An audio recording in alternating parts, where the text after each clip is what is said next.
નમસ્કાર મિત્રો, રોયલ નઝીર લાઈવમાં આપ સર્વેનું હાર્દિક સ્વાગત કરું છું. આજે આપણે જોઈશું એપિસોડ નંબર 14. અને મિત્રો, તમને એવી એક જોડીની હું મુલાકાત કરાવું કે એ જોડી આપણા ખેડા જિલ્લાના ચરોતર પ્રાંતની ખૂબ જ પ્રખ્યાત જોડી છે. મિત્રો, અમે 3 મહિનાથી આ જોડીનો કોન્ટેક્ટ કરવા પ્રયત્ન કરી રહ્યા હતા અને અમને તે જોડીનો એડ્રેસ મળી ગયું છે. અને મિત્રો, તમે જાણતા છો કે આ જોડી કઈ હશે, તો હું તમને એક હિન્ટ આપું કે આ જોડીના કોમેડી વિડીયો તમે અવારનવાર ઇન્સ્ટાગ્રામ તથા યુટ્યુબ પર જોતા હશો. અને મિત્રો, તમને એની એક હિન્ટ આપું કે આ જોડી એક વખત સુપ્રસિદ્ધ યાત્રાધામ ડાકોરમાં ગોમતી તળાવ પર ગઈ હતી. એટલે તેમણે આ ગોમતી તળાવમાં એક રીલ્સ શૂટ કરી અને મિત્રો, આ રીલ્સ એટલી ફેમસ થઈ ગઈ. એ રીલ્સ હતી ગોમતી તળાવની અંદર ગંદકી બાબતની રીલ હતી અને એ રીલથી તમામ વહીવટી તંત્રને આ રીલ્સની નોંધ લેવી પડી. અને મિત્રો, અત્યારે ગોમતી તળાવનું બિલકુલ સાફ સફાઈ થઈ ગઈ, એકદમ ક્લીન થઈ ગયું. તો આ છે ઇન્સ્ટાગ્રામનો પાવર. અને મિત્રો, ઘણા લોકોએ કોમેન્ટ કરી કે અમને આ જોડીનો મુલાકાત કરાવો. તો મિત્રો, આજ અમે તમને મુલાકાત કરાવીશું, જરૂર મુલાકાત કરીશું. આજે રોયલ નઝીર ટીમ પહોંચી છે ખેડા જિલ્લાના ઠાસરા તાલુકાના સૈયદ ગામમાં, જ્યાં મામા અને ભાણેજની જોડી કોમેડી વિડીયો બનાવે છે. અને મિત્રો, આ જોડીના વિડીયો એટલા જોરદાર હોય છે કે સમાજને સંદેશ આપતા વિડીયો હોય છે અને ખૂબ જ પ્રખ્યાત આ જોડી છે. તો ચલો મિત્રો, આજે તમને તમારો વધુ સમય ના લેતા હું તેમને આજ સાથે રૂબરૂ મુલાકાત કરીએ અને મામા અને ભાણેજની જોડીનો કેવો સંઘર્ષ હતો, રીલ્સની શરૂઆત કઈ રીતે કરી, તેમને કયા કયા પ્રોબ્લેમ નડે છે, મામા ભાણેજ એકચ્યુઅલ શું કામ કરે છે. તો ચાલો મિત્રો, આજે આપણે જઈએ ઠાસરા તાલુકાના સૈયદ ગામમાં અને મળીએ મામા અને ભાણેજની જોડી. અને મિત્રો, આ વિડીયોને લાઇક અને શેર કરવાનું ના ભૂલતા. ચાલો મિત્રો. તો મિત્રો, અમે એકચ્યુઅલી પહોંચી ગયા છે ઠાસરા તાલુકાના સૈયદ ગામમાં, જ્યાં તમે મારી સાથે લાઈવમાં જોઈ રહ્યા છો મામા અને ભાણેજની જોડી. મિત્રો, આ જોડી એટલી ફેમસ છે કે ઘણા મિત્રોના અમને કોમેન્ટ હતી કે ભાઈ આ જોડીની રૂબરૂ મુલાકાત કરાવો, કારણ કે રોયલ નઝીર ટીમની એક જ મુહિમ છે, ખોઈ હોઈ પ્રતિભા કી ખોજ. અને આ મુહિમ પ્રમાણે અમે એવા કલાકારોને તમારા સાથે રૂબરૂ મુલાકાત કરાવી છે કે જે ખૂબ જ હોશિયાર છે, પણ તેમને મોટું પ્લેટફોર્મ નથી મળ્યું. અને આ ચેનલનો માત્ર એક જ ઉદ્દેશ કે એક નાના કલાકારને એક મોટા પાયે કામ કરવાની તક મળે અને તેને મોટું પ્લેટફોર્મ મળે. તો મામા અને ભાણા, રોયલ નઝીર લાઈવમાં આપણું સ્વાગત છે. અને મામા, સૌથી પહેલો પ્રશ્ન તમારો, પહેલાં તો પરિચય આપો મારા દર્શકોને. જય રણછોડ, હું મામા VM ચાવડા વિક્રમભાઈ મોદીભાઈ, અને અમે મોમા ભોણાની જોડી એ રીતે વિડીયો બનાવીએ. કદાચ અમારા વિડીયો તમે જોતા જ હશે. અને અમારા ત્યાં રોયલ નાઝીર જે અમારી મુલાકાત અને અમારા ઇન્ટરવ્યૂ લેવા આવ્યા છે, એમનો પણ ખૂબ ખૂબ આભાર. હવે આપણે ભાણા સાથે વાત કરીએ. ભાણા, ટૂંકમાં તમારો પરિચય આપો. જય રણછોડ, જય માતાજી. મારું નામ સતીશ ચૌહાણ છે. અને વાત કરીએ તો અમારી જોડી મોમા ભોનાની કોમેડી, એ તો તમે ક્યાંક ને ક્યાંક તો જોઈ જશે, ફેસબુક નહીં તો યુટ્યુબ અને યુટ્યુબ નહીં તો ઇન્સ્ટાગ્રામ પર. પણ અમારી કોમેડી સાથે સાથે સમાજના લક્ષી વિડીયો, એથી વધારે અમે ફેમસ છીએ. અને મિત્રો, તમને તો ખબર હશે કે મહાભારતના સમયકાળથી મામા અને ભાણેજનું નામ પડે એટલે ધમાલ, મસ્તી, એકબીજા પર કાવતરા. તમે ઇતિહાસના પાંદા તમે ઉલટાઈને જોઈ લો કે મામા ભાણેજ એટલે નાના મોટા કારસ્તાન જ હોય. અને એ તમામ કારસ્તાન તમે તેમના વિડીયોમાં જુઓ છો. તો આપણે ઇન્ટરવ્યૂની શરૂઆત કરીએ. વિક્રમભાઈ, સૌથી મારો પહેલો પ્રશ્ન છે કે તમને એવું ક્યારે લાગ્યું કે હું એક કલાકાર બનવાનું ટેલેન્ટ મારામાં છે? આવું તો મને બહુ ટાઈમથી લાગતું કે જ્યારથી હું ભણતો ને ત્યારથી નાના કાર્યક્રમમાં મેં ભાગ લીધેલો. ખૂબ સરસ. મેં ભોણાને ઘણી વાર કહ્યું કે આપણે આ રીતે વિડીયો બનાવીએ, પરંતુ ભોણો એવું કહેતો કે સારું મોમાં તમારી જોડે વિડીયો બનાવવા મને થોડી શરમ આવે, એટલે અમે વિડીયો જલ્દી બનાવી શક્યા નહીં તો અમે 2015થી વિડીયો બનાવતા. ખૂબ જ સરસ. અને ભાણા, કેટલા ટાઈમથી તું આ લાઈનમાં એક્ટિવ છું? લગભગ 2023થી. ખૂબ જ સરસ. 2023થી આ મામા ભાણાની જોડી સોશિયલ મીડિયાની દુનિયામાં ખૂબ જ સંઘર્ષ કરી રહી છે. તો બીજો મારો સૌથી સહેલો પ્રશ્ન કે કોઈ બી વ્યક્તિ જ્યારે રીલ્સની દુનિયામાં આવતો હોય તો તેને સમાજ ટોકતો હોય કે આ તો રીલ્સ બનાવે છે, આ તો એમની ઉંમર મોટી છે, આવું ના ચાલે. અને જે બી રીલ્સ બનાવે છે ને, સૌથી 90% પ્રોબ્લેમ જ્યાં સુધી અમે જોઈએ છીએ ત્યાં સુધી કે તેના ફળિયામાંથી જ વિરોધની શરૂઆત થાય. પહેલાં ફળિયાથી વિરોધની શરૂઆત થાય, પછી ગામમાંથી થાય, તેના સગા સંબંધીમાંથી થાય. તો મિત્રો, એવું છે નહીં, કારણ કે આ એક કલા અને આર્ટની દુનિયા છે. આ વિડીયો કેમેરા સામે બનાવવો એ કોઈ નાનું મોટું કામ નથી. તો મામા વિશે જાણીએ છીએ કે તમને રીલ્સ બનાવવામાં આજ દિન સુધી શું તકલીફ પડી છે? તકલીફ તો અમને કદાચ બીજી કંઈ નહીં પડી, પરંતુ ઘણા બધા લોકો પીઠ પાછળ વાતો કરતા કે આ લોકોએ શું નાટક મોડ્યું. પરંતુ અમારો ધ્યેય ફક્ત એટલો જ હતો કે આજે પણ હું કહું કે કોઈને હસાવવા માટે આપણે ખુદ મજાક બનવું પડે, ત્યારે હોમાના ચહેરા પર આપણે હસી લાવી શકીએ. અને સમાજ માટે વિડીયો બનાવવા હોય તો ઘણા બધો સંઘર્ષ કરવો પડે. ઘણા બધા લોકો આપણા વિશે આડાવરી બોલતા હોય, પરંતુ એને એકવાર સાઈડમાં મૂકી દેવા પડે અને તો જ તમે આ દુનિયાની અંદર આગળ આવી શકો. મિત્રો, તમને એક વાત કહી દઉં કે મામા પણ એક અમદાવાદની એક પ્રાઇવેટ કંપનીમાં જોબ કરે છે અને અમારો ભાણેજ બી એક પ્રાઇવેટ કંપનીમાં જોબ કરતો હતો. પણ રીલ્સ અને વિડીયોમાં એટલી એની દીવાનગી હતી કે એણે સારા પગારની નોકરી છોડી દીધી અને આ ફિલ્ડમાં કામ કરે છે. અને મામા, ત્રીજો મારો પ્રશ્ન કે તમે કોઈ બી રીલ્સ બનાવો છો તો તમને એ રીલ્સ માટે તમે કઈ રીતનું તમારું સ્ક્રિપ્ટ હોય છે, તમારા દિમાગમાં શું ચાલતું હોય છે?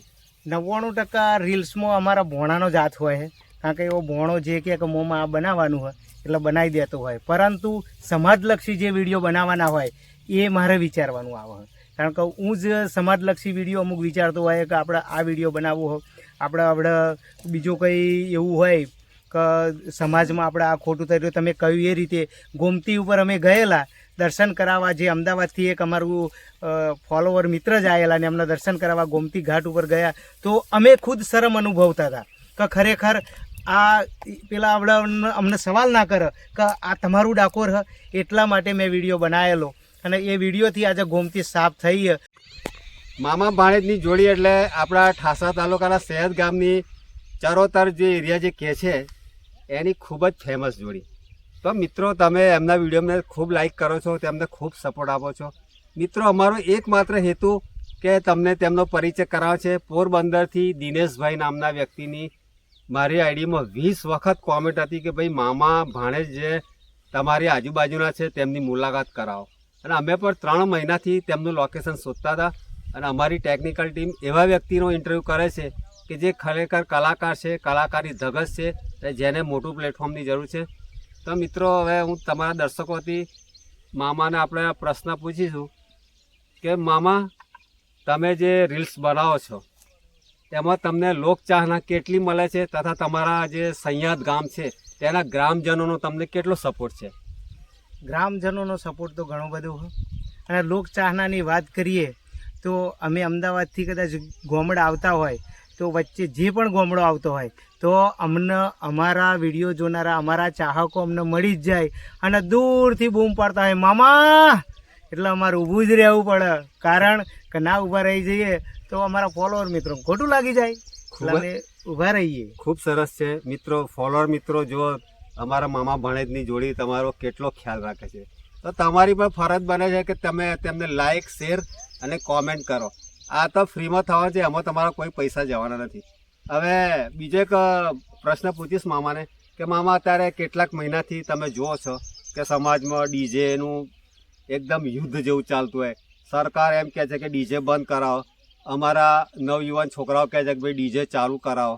તો મામા, તમારી આઈડિયા પ્રમાણે એવો કયો રસ્તો નીકળે કે જે આપણા ડીજેવાળા જે ભાઈઓ જેમની રોજીરોટી આ ડીજેમાંથી ચાલે છે તેમને પણ ફાયદો થાય અને સરકારનું કોઈ બી બંધારણ ના તૂટે? તો મામા, તમે આ વિશે શું કહેશો? ખાલી હું એટલું જ કહેવા માગીશ કે ડીજેની અંદર અગર કોમ્પિટિશન બંધ થઈ જાય, બરાબર, મેન જે હરીફાઈ કરે, ખૂબ સરસ, એ ના થાય તો ગામડાની અંદર જે ઝઘડા થવાનું કારણ એ ઓછું થઈ જાય.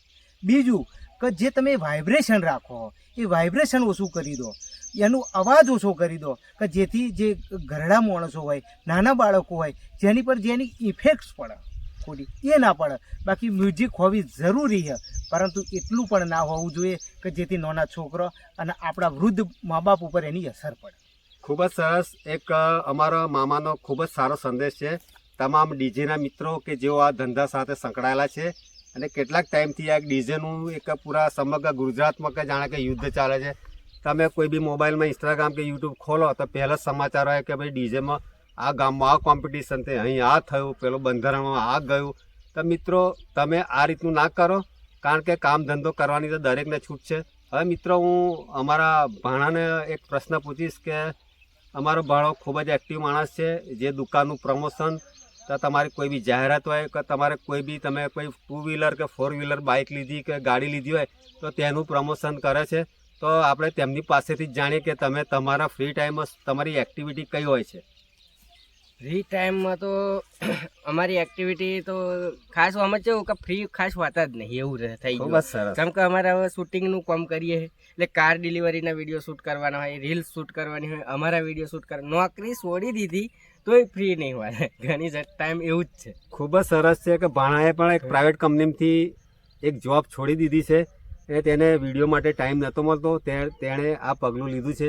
અને હવે મારા દર્શકો ખાસ જાણવા માગે છે કે મામા ભાણેજની જોડી એટલે ધમાલ મસ્તી, એકબીજા પર કટાક્ષ, એકબીજાના પગ ખેંચવા. તો મારા દર્શકો જાણવા માંગે છે કે રિયલમાં મામા ભાણેજ આ ભાણો તમારો એટલો જ તોફાની છે? મોમા ભોણાની જોડીમાં એવું કે મારો હગ્ગો ભાણો હ, મારી બેનનો જ દીકરો હ. અને આ જે વિડીયોની અંદર અમે જે કરીએ હ એવું ખરેખર સિરિયસલી નથી, કે ભોણો મારો બહુ આજ્ઞાકારી હ, મારી દરેક વાત માને હ. પરંતુ તમને મોજ અને મસ્તી કરાવવા માટે અમે ઘણીવાર આવા વિડીયો બનાવતા હોય. અને મિત્રો મામા ભાણેજની કોમેડીમાં અમે ખાસ અમારી ટીમે એક વાતની નોંધ લીધી કે લગભગ તેમના વિડીયો ભાણેજના લગ્નની બાબતના હોય છે. તો ખરેખર રિયલમાં મામા તમે ભાણાનું લગ્નનું તમે કોઈ પ્લાનિંગ કરી રહ્યા છો? પ્લાનિંગની વાત કરીએ તો ભોણાને તો લગ્ન થઈ ગયેલો હ અને એને 2 દીકરીઓ પણ. ખૂબ જ સરસ. અરે મિત્રો એક ખાસ સંદેશ કહી દઉં કે પોરબંદરથી દિન ફરી એકવાર રોયલ નઝીર લાઈવમાં આપનું સ્વાગત છે. અને મિત્રો હું પોરબંદરના શ્રી દિનેશભાઈને ખાસ આ લાઈવથી કહેવા માગીશ કે તમે 20 થી 25 કોમેન્ટ મને કરેલી કે મામા અને ભાણેજની જોડી જે તમારા ખેડા જિલ્લામાં ચરોતરમાં ફેમસ છે તેનો ઇન્ટરવ્યૂ કરાવો. તો દિનેશભાઈ મેં તમારા તરફથી તમે જે મને પ્રશ્નો લખીને મોકલેલા એ તમામ પ્રશ્નો મેં અમારા મામા અને ભાણેજને પૂછી લીધા છે. તો આપણે ઇન્ટરવ્યૂનો સિલસિલો ચાલુ કરીએ. મામા તમને કોઈ ફિલ્મ કે ટીવી સિરિયલમાં કામ કરવાની કદાચ તક મળે તો તમારું કઈ રીતનું પ્લાનિંગ રહેશે? પ્લાનિંગ તો એવું હોય ને કે કાલ સવારમાં એવા એમ કે તમારે આવી જવાનું હોય તો અમે તો હોજથી જતા રહીએ. એવું છે? ખૂબ જ હા, સરસ. અમને બહુ આનંદ થાય. અમારા મામા તમામ ટેલેન્ટથી ભરપૂર છે અને સાથે તેમનો ભાણેજ જે મારી સાથે તમે લાઈવમાં જોઈ રહ્યા છો ખૂબ જ ટેલેન્ટેડ છે. અને મિત્રો તેમની ઇન્સ્ટાગ્રામમાં અને જે સોશિયલ મીડિયામાં તેમની આઈડી છે મામાજી ભાણાજી ઓફિશિયલ 007. એને લાઈક કરો, શેર કરો અને સપોર્ટ કરો, કારણ કે તમે મામા ભાણેજનો ઓક્સિજન હોય તો અમારી જોનારા ફોલોઅર્સ જે રીતે દર્દીને ઓક્સિજનની જરૂર પડે એ રીતે તમે ફોલોઅર્સ અમારા મામા ભાણેજના ઓક્સિજન છો. તેમને પૂરતો ઓક્સિજન આપો, તેમને પૂરું પ્લેટફોર્મ આપો, સપોર્ટ કરો અને તેમનો વિડીયોને ખૂબ જ શેર કરો. મામા હવે મારો તમને એક સાવ સરળ અને સીધો સવાલ છે કે આગામી સમયમાં તમારું શુભ કામનું પ્લાનિંગ છે? આગામી સમયમાં મેઇન તો અમારું શું કે સમાજમાં જે આપણો બંધારણ થતું હોય, સમાજમાં ખોટા રીત રિવાજો હોય, શિક્ષણ પ્રત્યે અમારા વિડીયો ખાસ બનાવવાનો વિચાર છે અમારો. પણ આપણું ગુજરાત શિક્ષણમાં આગળ આવે. ખૂબ જ સરસ. એક તેમણે ખૂબ સરસ મેસેજ આપ્યો કે સમાજને શિક્ષણની જરૂર છે, કોઈ વ્યસનની જરૂર નથી. સમાજને એક શિક્ષણની જરૂર છે. અને મિત્રો તમારે કોઈ બી ઇવેન્ટમાં તમારે એમને બોલાવવા હોય કે કોઈ લગ્ન પ્રસંગમાં બોલાવવા હોય તો તમે એમને બોલાવો, એ તમારા બજેટમાં અને તમારા ટાઈમમાં એ આવીને હાજરી આપશે.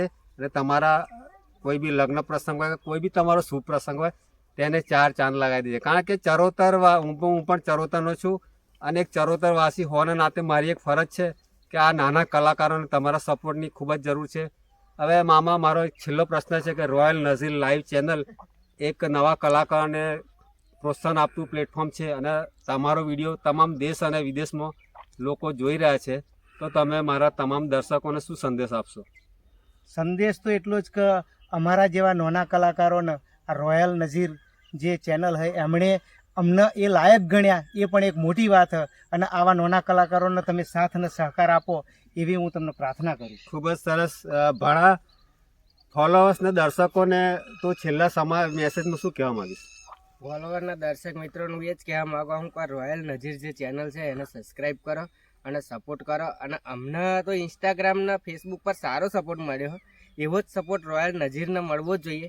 એટલે સબસ્ક્રાઈબર તો વધવા જ જોઈએ. એટલે એમને પણ અમને આ ચેનલ પર એમની ચેનલ પર આવવાનો મોકો આપ્યો એ બદલ એમનો ખૂબ ખૂબ આભાર. અમે તો નાના ક્રિએટર કહેવાય જે અમારું પોડકાસ્ટ લીધું એ બદલ રોયલ નજીર ચેનલનો ખૂબ ખૂબ આભાર માનું છું. મિત્રો, મામા અને ભાણેજનું તમને હું એક વખત કહી દઉં એડ્રેસ. ડાકોર જે સુપ્રસિદ્ધ રણછોડરાયનું જે યાત્રાધામ છે, ડાકોરથી લગભગ 10 થી 15 કિલોમીટર સૈયાદ કરીને એક નાનું ગામ છે. ત્યાં તમારે કોઈ બી એમને લગતું કોઈ બી પ્રમોશન હોય, તમારે જાહેરાત બનાવે કે તમારે કોઈ બી કામ હોય, તમે કોઈને બી પૂછશો ભાઈ મામા ભાણેજના ઘરે જવું છે તો તમને બતાવી દેશે. અને ખૂબ જ સારા વ્યક્તિ છે, ખૂબ જ સારા સ્વભાવવાળા છે. તેમણે ખૂબ જ સારી રીતે આગતા સ્વાગતા કરી છે અને એ બદલ હું મામા અને ભાણેજનો તમામ દર્શકો વતી હું ખૂબ જ આભારી છું. તો મિત્રો, આ હતો મામાનો ભાણેજનો લાઈવ ઇન્ટરવ્યૂ. એપિસોડ નંબર 15માં એક નવા કલાકારને મળીશું. અને હા મિત્રો, હું તમને ખાસ કહેવા માગું છું કે તમારી આજુબાજુ કોઈ એવો કલાકાર રહેતો હોય કે જે હોશિયાર છે અને જેને પ્લેટફોર્મની જરૂર છે તો તમે અમારી આઈડીમાં તમે કોમેન્ટ કરો. અમે કોઈ પણ પ્રકારનો ચાર્જ લેતા નથી, કારણ કે અમે પણ નોકરી ધંધાવાળા છીએ, અમારા મામા પણ નોકરી ધંધાવાળા છે. નોકરીની રજાઓ સેટિંગ કરીને રજાઓમાં જ અમે આ કામ કરતા હોય છે. કોઈ બી કલાકાર હોય અને તેને કોઈ બી ચેનલ પર ઇન્ટરવ્યૂ આપવાની ઈચ્છા હોય તો તમે અમને જરૂર કહેજો, કારણ કે લગભગ અમે એવું જોયું છે કે કોઈ સેલિબ્રિટી કે મોટો માણસ હોય તેનો ઇન્ટરવ્યૂ કરવા માટે ચેનલોવાળા એની પાછળ દોડતા હોય છે. પણ અમારી એક જ એવી ચેનલ છે કે અમે કોઈ બી કલાકાર નાનો છે કે મોટો છે, કોઈ બી જ્ઞાતિ નહીં જોતા. અમે 18 વર્ણમાંથી કોઈ બી કલાકાર હોય તેના ઘરે જઈને એ ખેતરમાં રહેતા હતા, ખેતરમાં કે ગમે ત્યાં રહેતો હોય ત્યાં જઈને એનો ઇન્ટરવ્યૂ તમારા સમક્ષ મૂકે છે. તો રોયલ નઝીરમાં ઇન્ટરવ્યૂ જોવા બદલ મામા અને ભાણેજ તથા મારી ટેકનિકલ ટીમ તરફથી આપ સર્વેનો ખૂબ જ આભાર. જય ભારત, જય હિન્દ.